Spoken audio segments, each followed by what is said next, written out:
سورة الإسراء آية بيورم لنكونتو.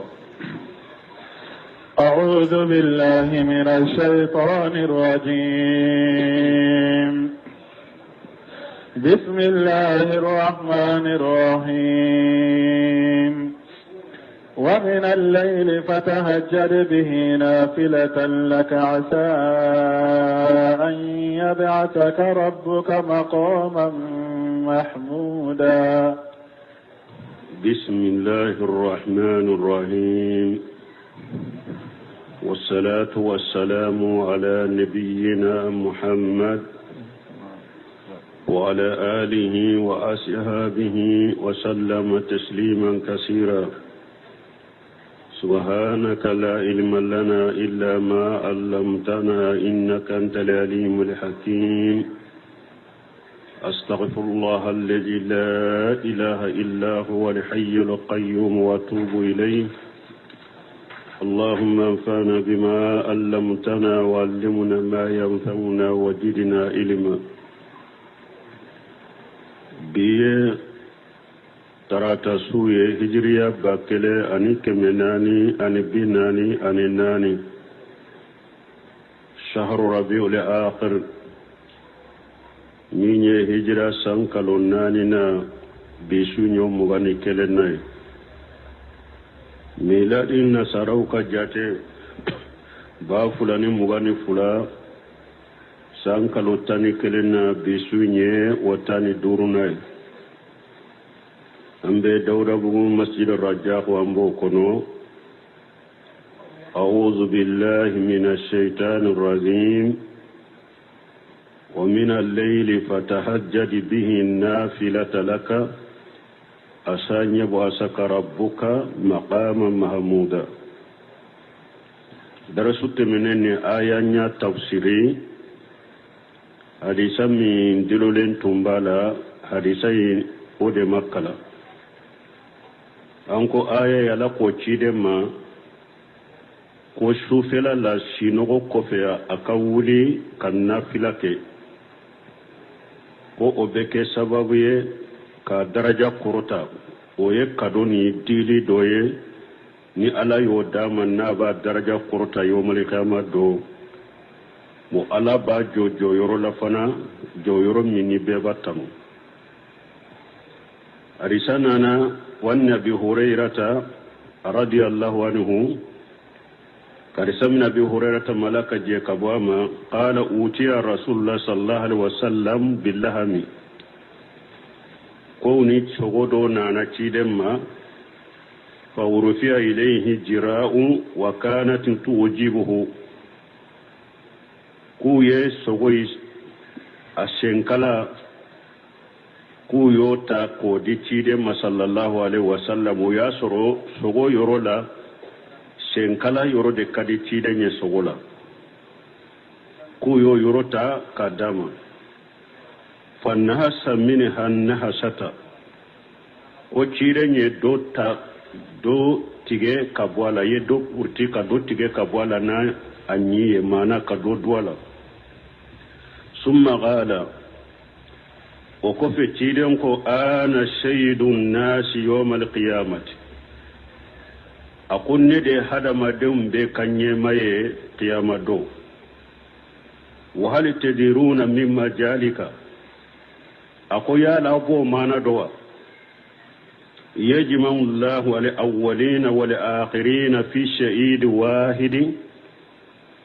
أقول ألا بفلمه أن اللبمه ala ba be fara ɲɔgɔn ka kelen kelen kan yusmi'uhum da'iya wa yanfujuhum al-basara weleli kelen na ye weleli ke beba kamme nya kelen ba beye kene jelen de do tinti tala dinga tala irite foite wa tadnu samus tilebe surunya hada maduma فيبلغ الناس من القم والكرب ما لا يطيقون هذا ما دون من يقمي أني جليا بهذا ما دون سر قيامة كنكا وتسمين قرب ولا يحتملون utese kata fana fayaqulu badu nnas libad ñinnin kera hadamadun do ba fo doye allan tarawuna ma antum fihi yala aw ñatala aw be min nawa mimma qad balagakum min sera aw masisa qiyama kenenka allan tanzuruna man yasfau lakum ila rabbikum yala tella jelike ba min be delilike aw ye kata tigi alama ويقول بعض الناس لبعض هذا مدون دوبا فدويه عليكم بآدم فياتون آدم عليه السلام هذا مدون دوبا فدويه ko an aita da mafe an bina adama fi alaka tanuna kisibaka fayaquluna ya adam anta abul basar ubafu adama ede adama dembe fay خلقك الله بيده على إدى نابلوه ونفخ فيك من روحه على يكني فيه كاكيلا وأمر الملائكة فسجدوا لك على ملكه نيامريا ويسجدك إيه فأسفل لنا إلى ربك أوا دليل كانيه كتايتيجي ألما الله ترى ما نحن فيه الله ترى ما قد بلغنا إما يأم بمنا إما من شر أما إن يتالوا ويقول آدم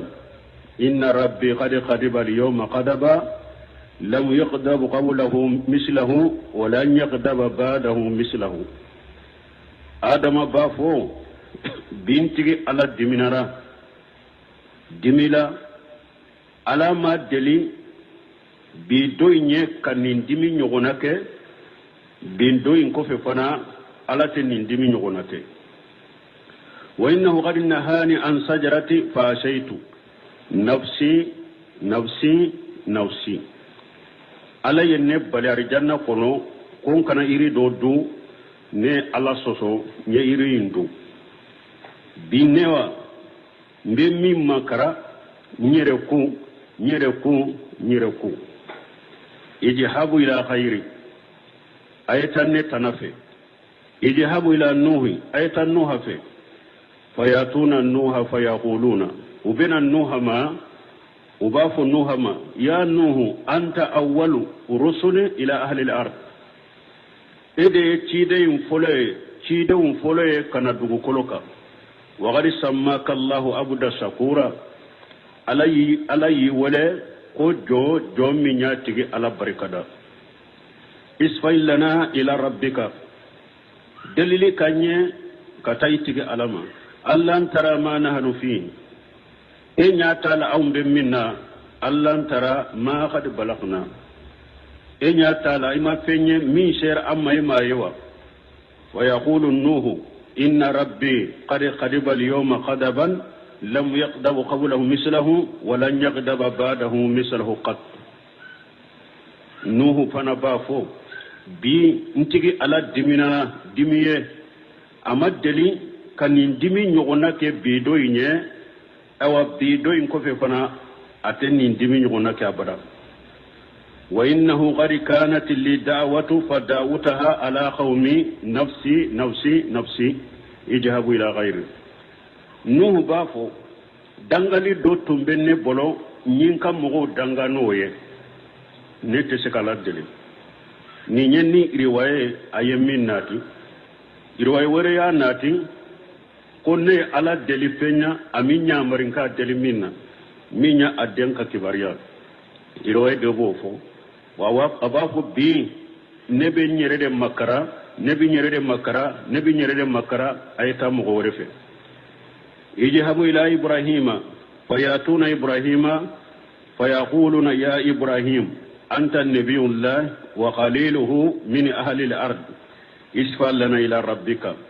allan tara ma nahnu fihi allan tara ma qad balagana ubena ibrahima fanama ubafu ibrahima ay alaka nabi nyuma de ay alaka teri de dugu kole dunke wula itigi ala dele anye إما يأوم بمن نوى إما يمين شير أو موى ويقول إن ربي قد قدب اليوم قدبا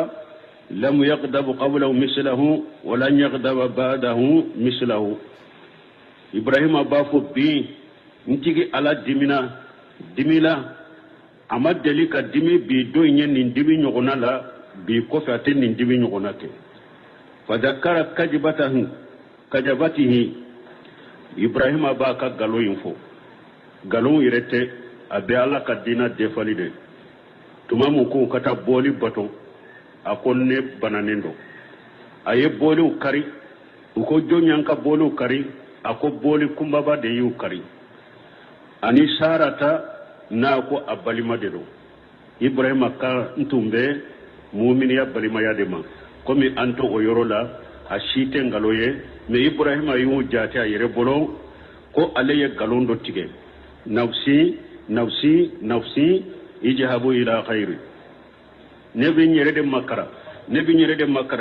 makara ayata mo worefe ayata netanafe ijahabu ila musa ayata musa fe fayatuna musa alayhi salam ubena musa fe alaka taruna kishibaka fayaquluna ya musa anta rasulullah istafaka allah bi risalatihi wa bi kalamihi ala an-nas isfal lana ila rabbika ألا ترى ما نحن فيه ألا ترى ما قد بلغنا وبتا موسى في وبافو موسى ala ka ciden de ala yi sugantiya na ka ciden yaye ayi sugantiya na ka kuma nyoye ka bo hada madun to cela itigi ala delanye enya tala umbe min nawa enya tala min shara aw mawa wa yaqulu lahum musa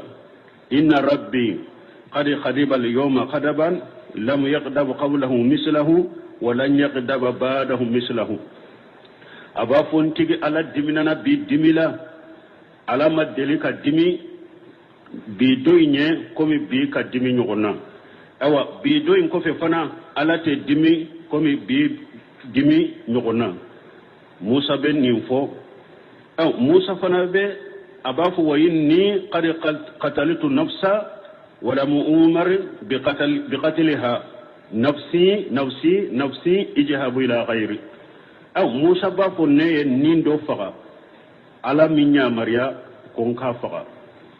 بينيبين يرد مكرا بينيبين يرد مكرا بينيبين يرد مكرا أيتا نتنافي اجهب إلى عيسى أيتا عيسى في فياتون عيسى وبين عيسى في فيقولون يا عيسى أنت رسول الله وكلمته ألقاها إلى مريم وروح منه أو أبافو إيسا أي ألاك تشيدن دي ألاك كما دي نا يا بلا كتا مريم ما وكلمت الناس في المهد فأسفل لنا إلى ربك أي مغو كما نغنيا تيتوي كدنيرني فينو كنو دليلك أني كتيتك على فين الله ترى ما نحن فيه الله ترى ما قد بلغنا أو بمنا إمو يوا من شير أما إمو يوا فيقول لهم عيسى بافوية إن ربي قد قدب اليوم قدبا لم يقدب قبله مثله ولن يقدب بعده مثله أبافو بي نتيجي على دمنا دملا أمد لك دمك كم بي دمي نغنا أتي دمك بي فنا كوفي أتي بي نغنا دمك ويقول لهم عيسى بن نفويه ولم يذكروا جنب من عيسى تجنوب فو أبافو نفسي نفسي نفسي نيري نيري نيري اذهبوا إلى غير أيتا نتنافي اذهبوا إلى محمد صلى الله عليه وسلم أيتا محمد فلا كترونا كشباكا فيأتون محمد صلى الله عليه وسلم وبين محمد ما على كترونا كشباكا فيقولون يا محمد وبافو محمد أنت رسول الله وقاتم الأنبياء أي على كتيرين ده أن النبي نمو تمبغا وقد غفر الله لك ما تقدم من جنبك وما تأخر أي جنوب منك كتمه إما جنوب منك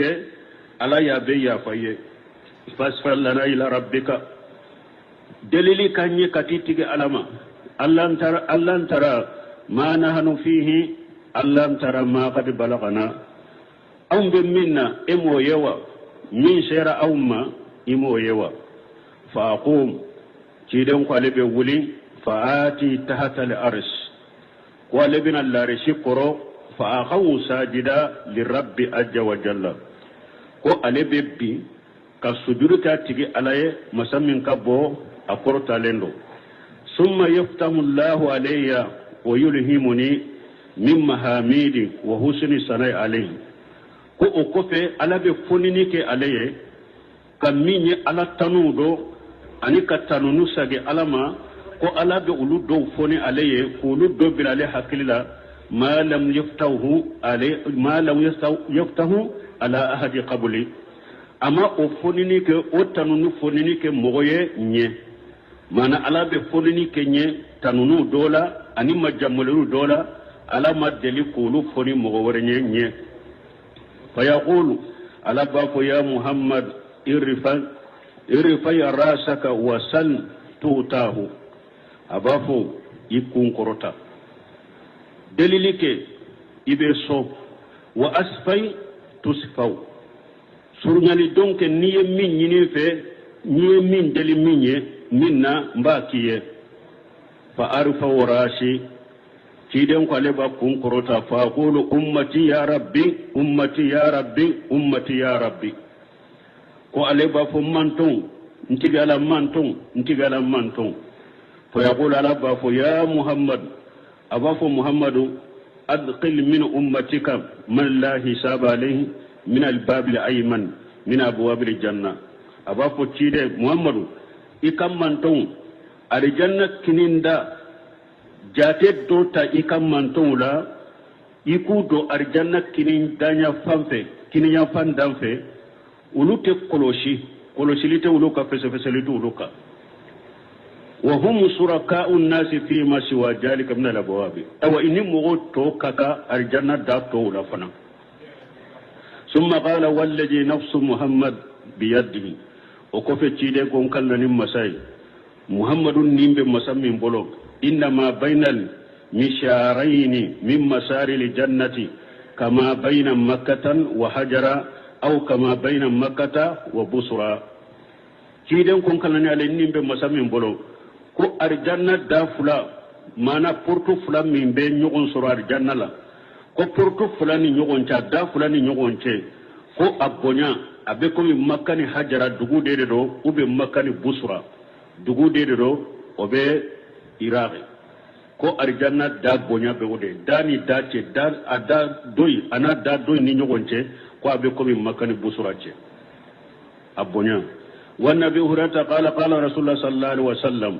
ana nabi hurata bolo ako ciden ko ana shaidu waladi adama yawmal qiyamah ko ciden ko le adama dembe nyema e qiyamah do wa wal man yansagu anhu al qabru yawmal qiyamah ko mo fulomi ni kaburu be ci ka bo la qiyama ko ye alay wa awwal safi'i wa awwal musaffai ko mo fulomi be ala deli ko obeke alede mo fulomi ka deli be mina ala fe ko obeke alede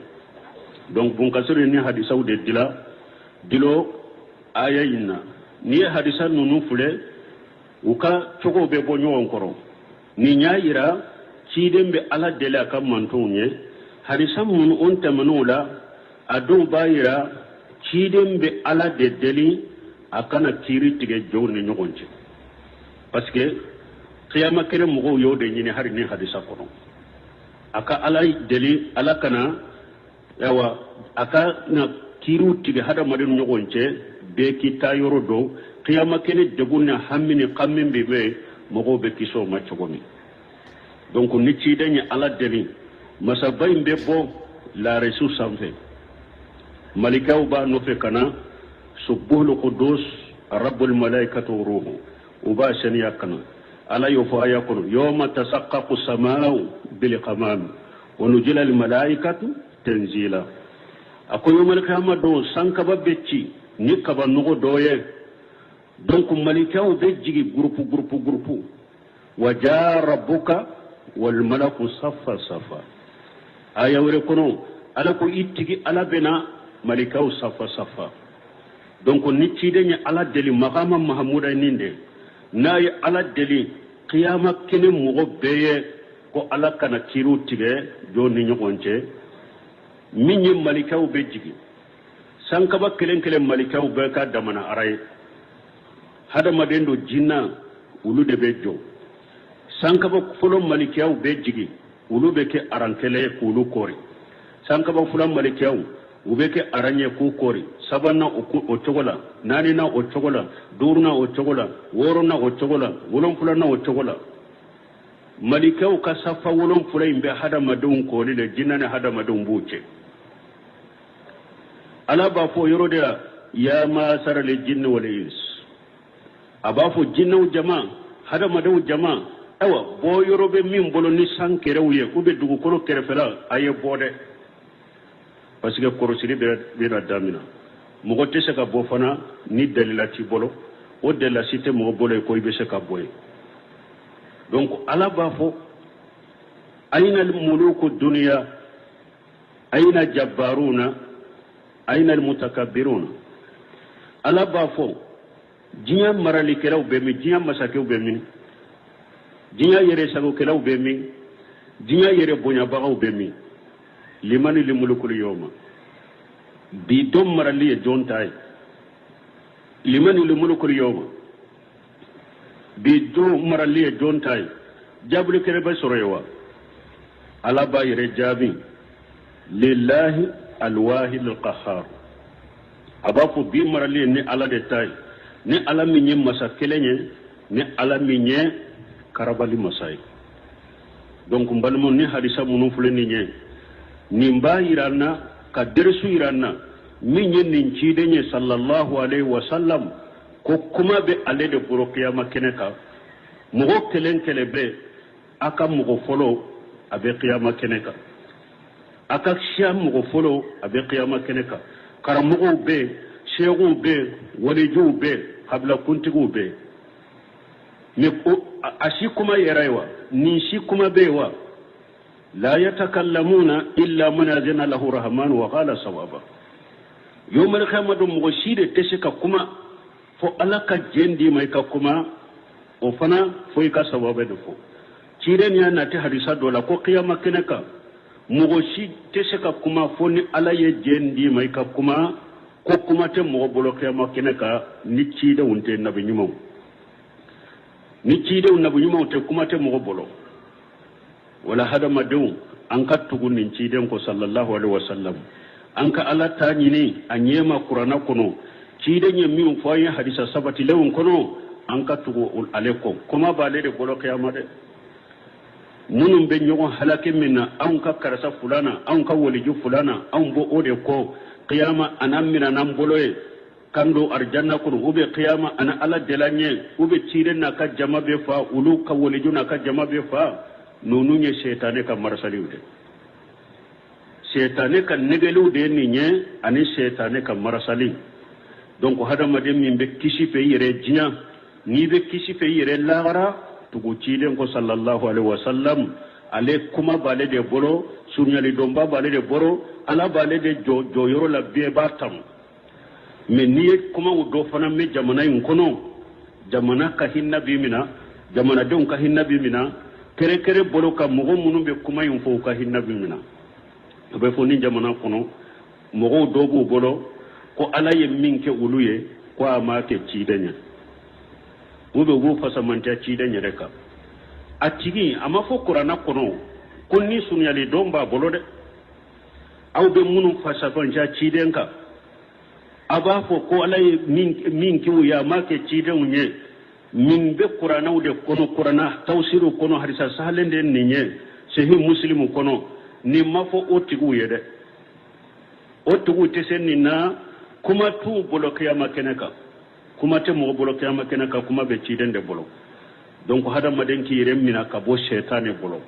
nonunye kuma sugu mununye shaytane kuma ude do balaw kuma ude do fitina kuma ude do kuma munumbe balaw she e yere folo ma folo sana kase bo worema ambe ala delela kan kisala kan tanga ala kanke mugoye nambe tugu qur'ana ko ala kanke mugoye nambe tugu tiden ka sunna ko ala fahamu salafu salih وقل رب أدخلني مدخل صدق وأخرجني مخرج صدق واجعل لي من لدنك سلطانا نصيرا وقل مامرافو رب انتج على أدخلني مدخل صدق على نيبين هيرا من لاسما نيبين دو هيرا منا ندو هيرا ندو نيتشيا دو نروي نيبين دو هيرا منا ندو نيتشيا دو نروي وأخرجني مخرج صدق نيبين لابد دغو منا فنا لابوني اواتشيا bonda cinya boyore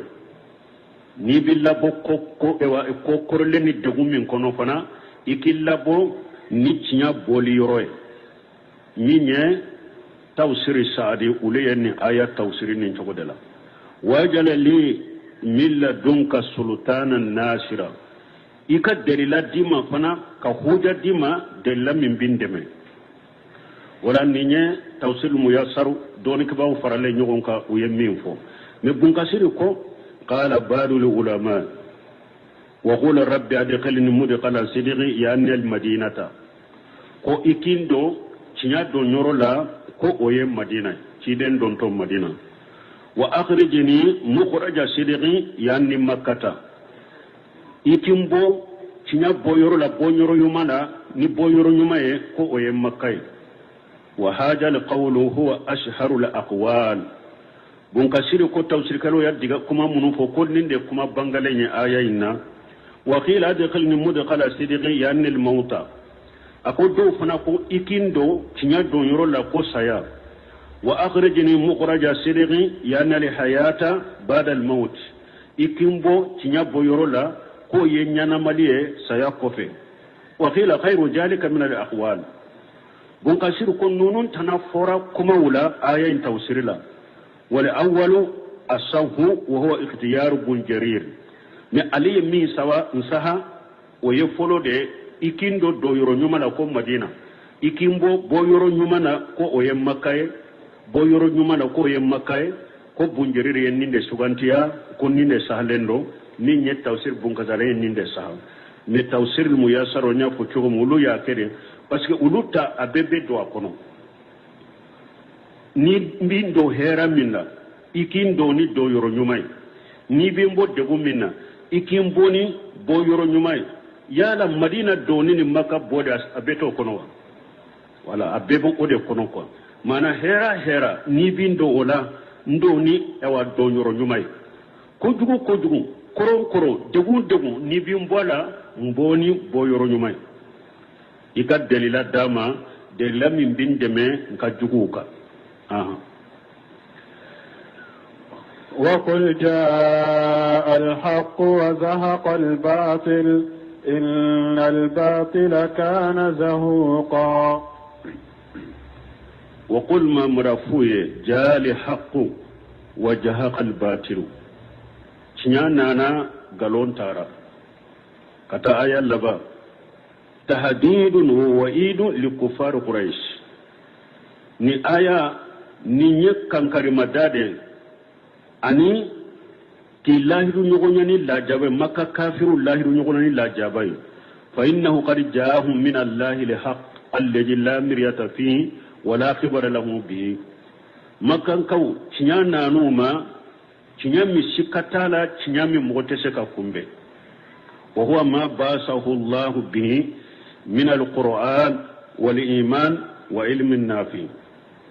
cinyanye jumai alaye minci alaye ciden cini minye qur'ana ani limaniya ani doni nafama wode cinyayinye onna na makkan kauma nin cinya kumbe togota la farade wajaha batilahum ay idimhala wa halaka awa makkan kau ka galombe tara kafiru ka galombe tara fa innal batila la sabata lahum ma li haqq wala baqa galon fule ni cinya koni nana sabatite galonye kafara cinyaka sabati togo site galon bolo kafara cinyaka wada to ala ko wa qul jaa al haqq afuye mamru ko cinyana min yin qur'anai min yin limanai min yin doni nafamai wa jahaqa al batilu galon tara innal batila kana jahuqa ni cinya ko ni nana yoro mi afora yoro mi dro galon ko ni o yawo tatore galo e tafende galo tishe ka sabati cinya be fo yoro cinya sabatira yoro galon tishe ka sabati ale be tade abe ko ni ala ko bal naqjifu bil haqqi al batili ala ko ale be cinyata ka fili galon ka fa yadmaquhu fa yajahu jahihu cinya be galo kunkolo sembe ci ibubu min kalama galon beta abdurrahman saadi rahimahullah tumami ayni ayat tawsiri akat tawsir ko taysir karimur rahman fi tawsir kalamul mannan akonni yaye ko galon charila yoro kafanga soro ko cinya de mabange ko cinya te se ka bange yoro shi ko galon be e wasabati yoro soro te se ka ke cinya te se ka bange yoro shi ko galon be sabati to soro ni yaye galon charila yoro cinya de te doni ke ba haqiqaw de te munum be cinya mbange ka perpere latige ka chari wodi ato galon be sabati sino ni doni ke ba haqiqaw be yoro cinya be foye abe chari galon te se ka sabati abada abe tare ala yo fo qur'an ayat tamman kono wodi ato gole fu de rasula ni wona foray gel su de rasula ni aya yere fo jaa al haqqu anana aya wore kono jaa al haqqu wa ma yubdil batilu wa ma yu'id jaa al haqqu wa jahaqa al batilu innal batila kana jahuqa wode beya mais anana jaa al haqqu wa ma yubdil batilu wa ma yu'id cinya nana galon madamina galon telaba ta fende do wodi ato bunu semino ko rahimahullah akoni cinya ba fo baga bodo abe foni bil adilla qur'ana ni sunna ala fahmu salafu salih nimba ke ka cinya fo fana ce farido asira lenta ke kafo abe cinya foni afo chogo nyumai ako te ke yoro shinni galombe sabati soroye ate sabati akomi ni cinya be mo bolo delilaw fula bolo de qur'ana ni sunna me abesira cinya info chogo nyuma ate shala ate sega fo ka perbela tige abesira ube ate sega dabu ayre koro akoro yere abedade akon ni misaliya be ko min arabu ko wa sayfu bidaribihi ko bamuru ko aba gosili kala de bolode ni bamuru kanyi ada kanyi bamuru nyumando iya di che farima abe barake nay min be bamuru chogodo aka fari abe barake abe fuwe wa fulan ka fo ni kafirun abe kunkolo chinaye kunkolo tigenaye ni bamuru be che fari bolo kele yorola akome ni bamuru kanyi bamuru nyumando ada kanyi abe jito mbolo ako jugu na ye jugu ye doro be se ka yere bamuru mbe tilala kabbi jugu imbe na bamuru nta ka fagaire wala mbalma harbi wanka jamana nunu niya galomba ke kachari jamana nunu kono cinya timu de udadewo wadi yato Sheikh Abdallah Bumbaji ko ako cinya timu ukana makude ako ni cinya timu makuna cinyana o kataw kala munun be katawla uka katawte dode kataw kala be fanga soro be kataw munun uka katawte do bon mugo munun fana makala kalambali munun ni jama min be ewa mugo no fe ulu be fili bon nu ulu fili la ako cinya dogoli junugun jomba soro munun yu dade cinya la ulu de be cinya dogoli junugu soro ako cinya tigun awu kana makko ka galon tigun bila nubu kake ku ka galon fo ka cari cinya tigun kana makko de ako ni cinya tigun yu makko galon tigun ba ke ku ka galon fo ba ke donc ku ka katawte do ulu be kataw min na be fili min na ate do ni cinya tigun da de na dro fili bantu ka filite do ni fili bantu fana ka fili ma do jama be fili unofe ni jama fili la unofe o junubu be de munu nye doni ndogo o junubu be ulu de la donc cire salasala na abdullah ibn mas'ud bolo qala daghala an-nabi sallallahu alaihi wasallam makkah wa hawla al-bayt 60 wa 300 nusubin fajala yatanuha bi'udi fi yadihi abdullah ibn mas'ud ka hadisan na bukhari muslim kono ako cide tumami fatu makka cide donna al-kaaba adonna makka daghala nabi makkata fatu makka da yele sa hijra san segina ciden donna makka anana al-kaaba ayasro boli keme sabani bi woro debe al-kaaba kirfilawla ni mushriku bu bato kabila beni ka boli ba no bora mugo kelen kele beni ka damana boli ube al-kaaba la ubu bato boli keme saba ani bi woro wore tumbe al-kaaba la ciden kerabe munke bere de tumba bolo oba bolo abode ke ka boli ka asogote ka kari ka boy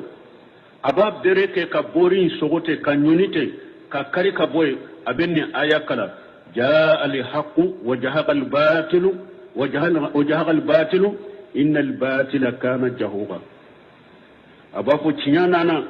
galon tara galo ye ta fende aba fu fana jaa al-haqq wa ma yubdi al-batil wa ma yu'idu cinyana na galon madamina galon tellaba awaci da nye boli bekari boli keme saba ani bi wora ya bekari kabali kabala odi yato kuma nimba fo boyoro de bala nin ko ni islamiya sariya nana atamina islamiya sariya ta dabila furo ko min ye sunyali kan ka bolotike mun ye dolo mi an ka busani boala min ye jeniya ke ama furo an ka busanya keme boala ka ge nin furu lanka farakeru silamiya sariya na donna jamana kuna ta damina nunu naw aba damina jumanna ka fulan ka fuyenge bo silamo cela folo boli munum be bato kudu kari ku boye folo iri munum barika be nyini kamugo bali mugo shi kanata iri nunum barika nyini nu ya do nanya mugo balala chogo be dogo kata iri nunum be tige ka boye komi hudebiya awa minye awa ciden kallahi du nyogonya kera hudebiya sa iri min koro umaru tirela tumami umaru ya me ko mugo beta sigi wiri nkoro ka barika nyini ayem mugo nyamara ko kata tige ka boy ciden nyere ni fatu makka kele lata wonja manata nunun tunje bori da ese ba kelen kele de ucce kata nin kelen kele makata be gurja ku gurja to ku boy donc ni islamiya sariya nana aba damina de folo boli munum be jamana in kono ku boye kaburu mununga ni kogo bula bombula mugo betu bato kata kaburu munun kare ka boye della ka fali ibn abi talib ay abil hayyaj al asabi sehi muslimu kono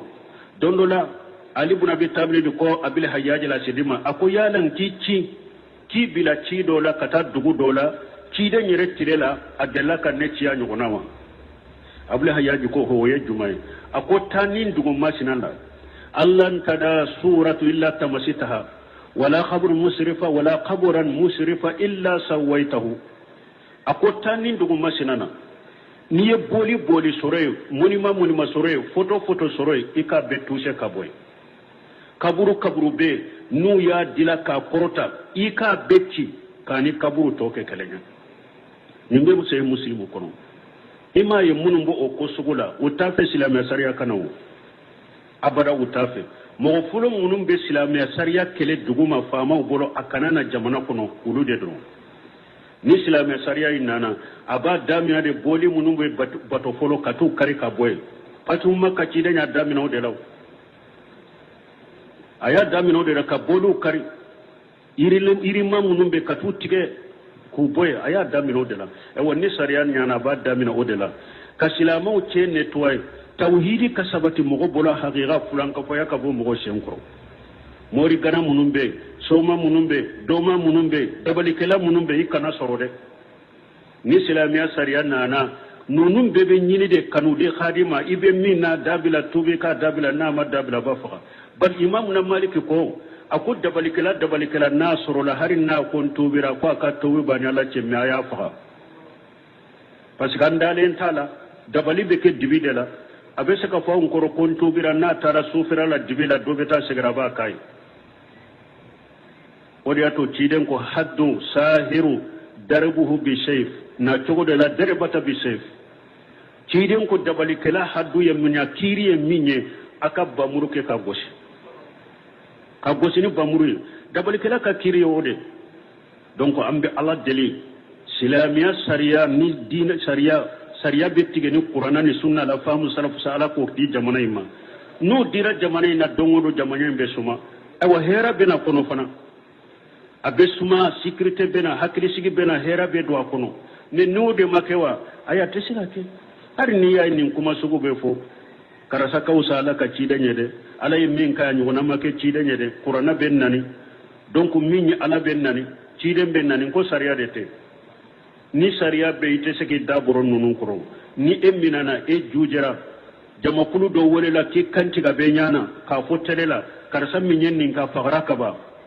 domba nyuguna ke ode ya to sarafu ko inna allaha yanzu bi sultani ma la yanju bil qur'an ko ala be masake ke ka fendo bo jamana kono ko qur'ana te seko bo jamana kono qur'ana te seko ala be masake ke sababu ka fendo bo jamana kono qur'ana te seko bo jamana kono mbalmo bide an karamogo bide karamogo bela mimbaro ka dereso da nube sinsa haramu yalifo atarawa me sisa ba yawa ayeddo ke nimma saken nuna ko sabati de jamana don ka do ke nunu ya la ko sabate ka fanga duma jamana en kono karamogo da tumbe fara sinsa haramu yalifo lilaya hari janaja yoro hari ewa furu yoro den kun yoro mo ombuba afora bela abilalawa dongodo dobe we faraka wajuli beke dobe faraka mais sis alhamdulillah jombaye hari munun tunya na tu yajo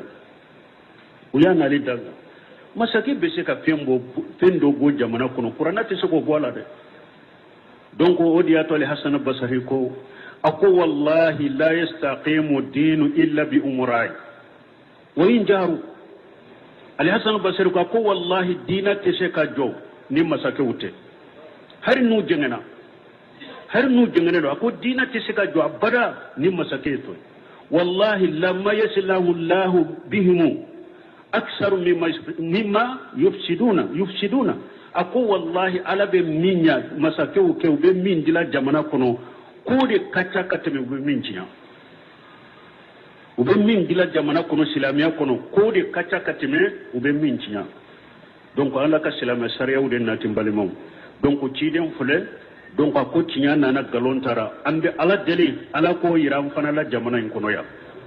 ni bori u be kari kaburu dilalew nu be kari nu be fulanka fo yakele ya ka tawhid sabati ni ala baake anyana nan fana ba fo kul jaa al haqq wa jahaqa al batil inal batila kana jahuqa ala ko kanye an kanyana ma yakuno jamana ina وننزل من القرآن ما هو شفاء ورحمة للمؤمنين ولا يزيد الظالمين إلا خسارا يقول تعالى مخبر عن كتابه الذي أنزله على رسوله محمد صلى الله عليه وسلم على بان كباريا مسمين قرطة لندو أباك كتاب يفوني أي كتاب من جيغا تشيدن كمحمد وهو القرآن كتاب قرآن دين والقرآن الذي لا يأتي الباطل من بين يديه ولا من خلفه تنزيل من حكيم حميد قرآن مي galon te se kananye galon te na kofe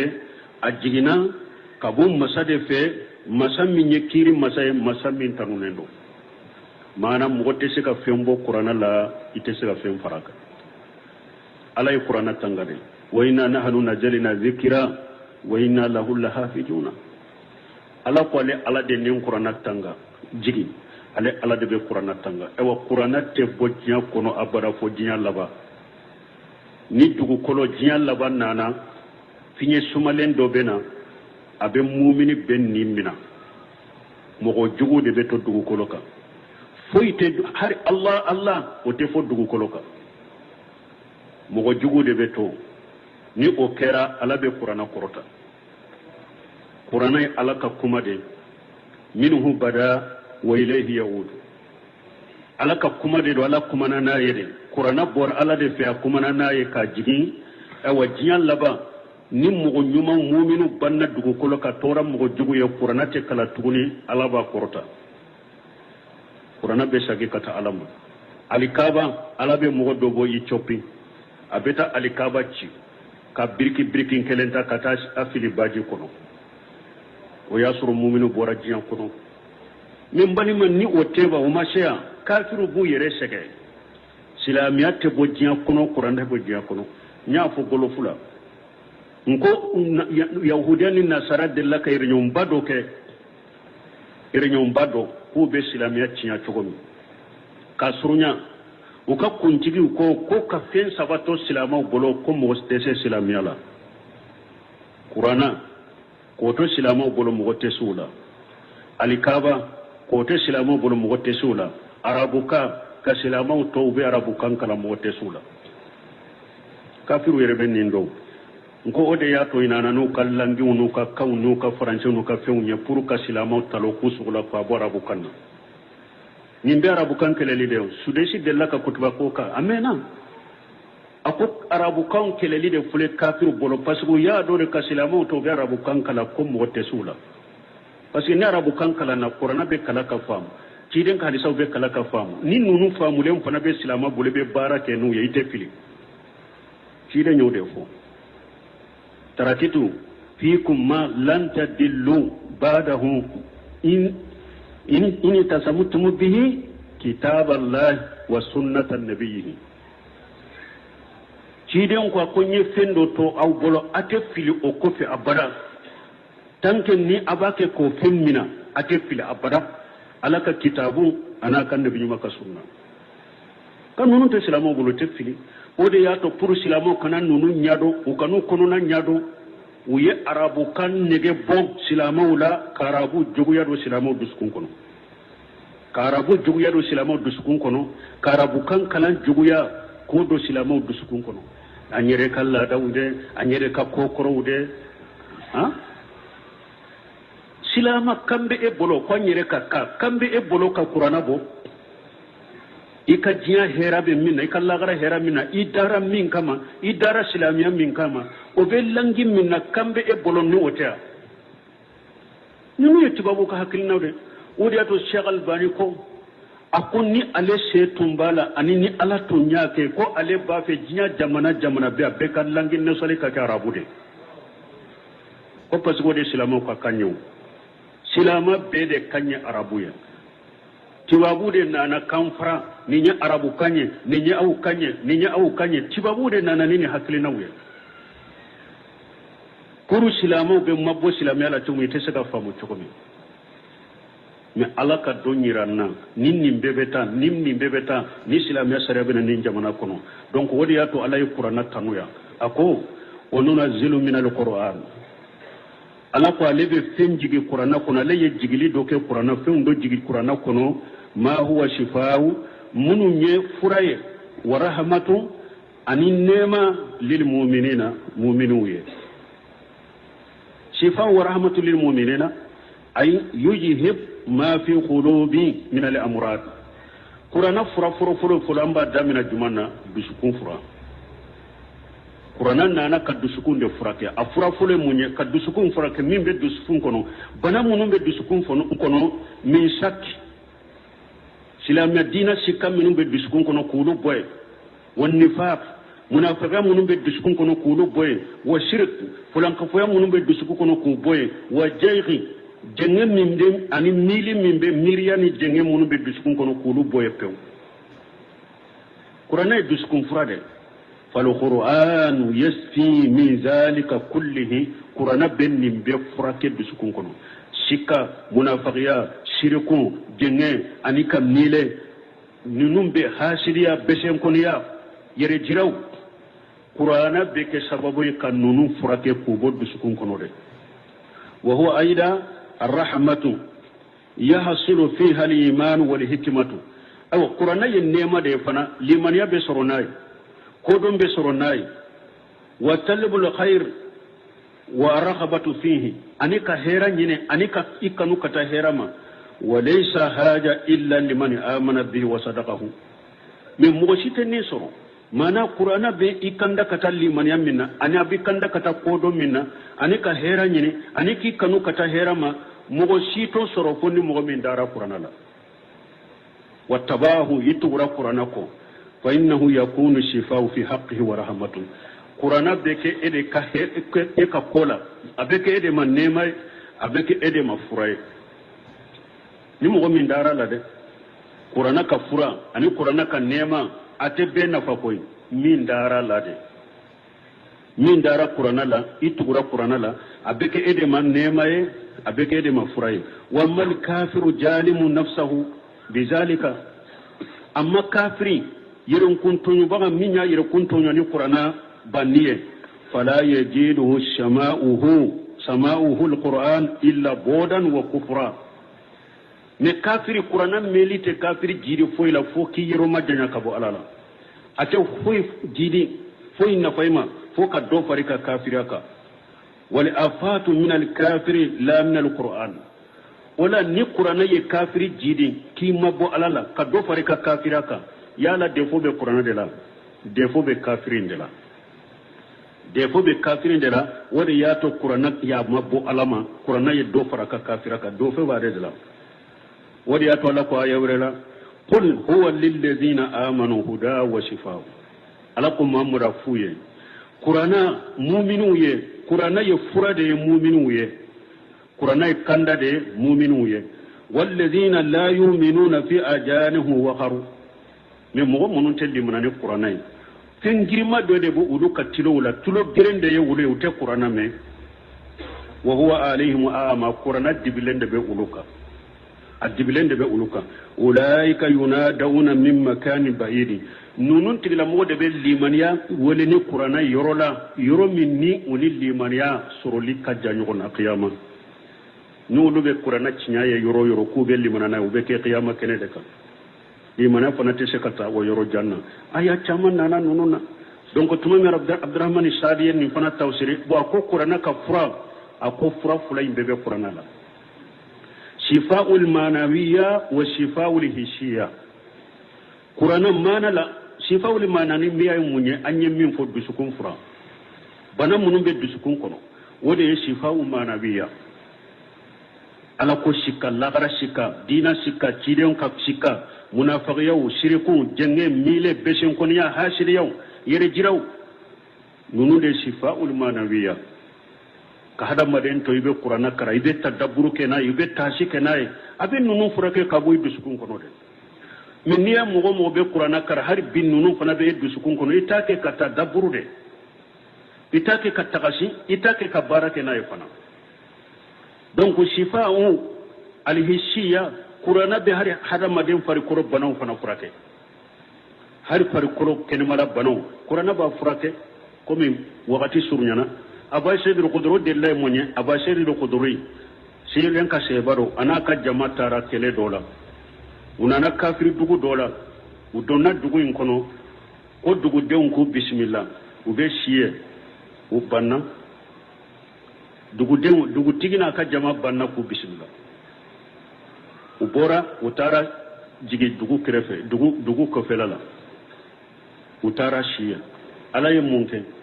parce que nunu nye dunaw de o hakke de be dugu dunke ka ako bismillah ko ka hakke duma tuma banno ko hakka hakke duma ubu ka hakke mina chogomi Allah yo latige su kono na doro dugu tigi yere alama bunte ni bila kama gore kiri akama gore sogode bunte ni tara dugu tigi yere de sogo aw ala ye baga min kala fana aya da no de la tesika wuli bunte ni ya sogo adara tesika wuli uye fura sugu beke u desera ma cogo soro u ko nyogo ma ko wa duna munu nana nam ambanna ku bismillah u jigina dugu ko fe layna ante ta wudu fana fe la lambe wa fura kele la soro bolo dugu tigi tara jirgi una tara abati dugu na ka jamama u ko ni nyanye ma de suro bonte ni da ya so an ko ni cogo beke amma cogo soro ni fura ba u bolo na be se ka fura ke abasero ko dere ko ne ambesere ne be saka ke menta ke fu parce que anna na jigaw kambat abanna kam bismillah aw ko basitala aya soro ba groupe do bu goro ko ba groupe mun flen ya amba tila katilance da awma abase de khudri suratul fatiha kalaka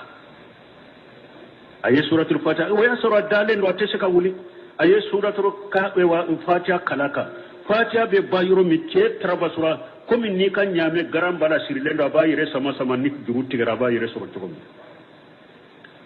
atarbasura ka wuli aw abase do khudri ko akonne yen ninte cide manya mari anai me banunu an kanan magula folo de yalo daga len do nyamu daga len tan nin to do an kata de an ka cide nyin ka uni banunu nana aye ko nya fo cide nyin cide ko ayu tila kan ne yere ni yorobo so ko te cide na ko ba ko tala de min ni cide ko sebo la ya do yere ma du shikabe tu duskun ko no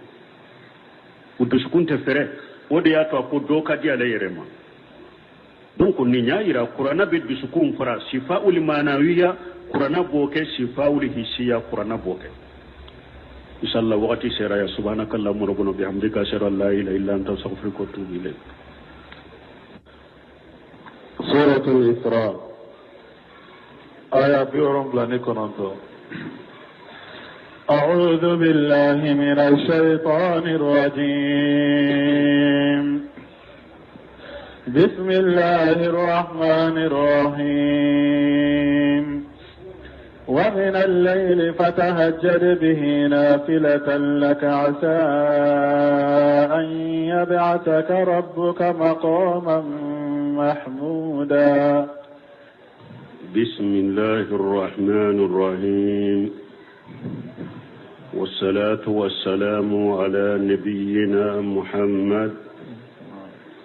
وعلى آله وأصحابه وسلم تسليما كثيرا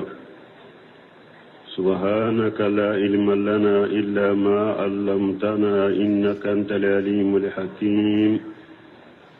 أستغفر الله الذي لا إله